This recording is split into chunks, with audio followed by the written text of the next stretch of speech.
ఇవాల్టి నుంచి తెలంగాణలో బీజేపీ జాతీయ అధ్యక్షుడు నితిన్ నబీన్ 3 రోజుల పాటు పర్యటించనున్నారు. రాష్ట్రంలో పార్టీని సంస్థాగతంగా బలోపేతం చేయడం, అధికార పీఠం కైవసం చేసుకోవడమే లక్ష్యంగా ఈ పర్యటన కొనసాగించనున్న నితిన్ నబీన్ క్షేత్రస్థాయి కార్యకర్తలకు దిశానిర్దేశం చేయనున్నారు.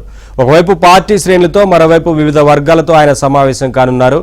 ఇవాళ నాంపల్లి ఎగ్జిబిషన్ గ్రౌండ్స్ లో నిర్వహించే సమావేశానికి విజయ సంకల్ప సమ్మేళనంగా పార్టీ నామకరణం చేసింది.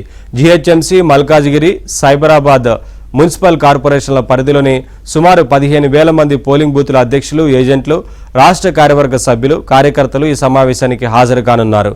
వారిని ఉద్దేశించి నితిన్ నబీన్ మాట్లాడతారు.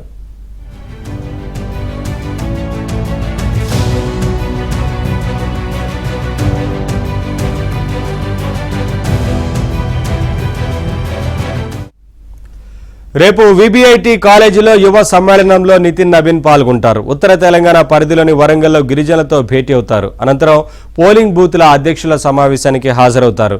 మంగళవారం గట్కేసర్లో పార్టీ రాష్ట్ర కార్యవర్గ సమావేశానికి హాజరై దిశానిర్దేశం చేస్తారు. ఇవాళ మధ్యాహ్నం శంషాబాద్ విమానాశ్రయానికి చేరుకోనున్న నితిన్ నబీన్ 4 గంటలకు రంగారెడ్డి రూరల్ జిల్లా బీజేపీ కార్యాలయాన్ని, వర్చువల్గా రాష్ట్ర వ్యాప్తంగా కొత్తగా నిర్మించిన 9 ఇతర జిల్లాల పార్టీ కార్యాలయాలను ప్రారంభిస్తారు. ఆయనకు ఘన స్వాగతం పలికేందుకు రాష్ట్ర పార్టీ నాయకులు విస్తృత ఏర్పాట్లు చేశారు. హైదరాబాద్లో పలు చోట్ల భారీ ఫ్లెక్సీలు ఏర్పాటు చేశారు.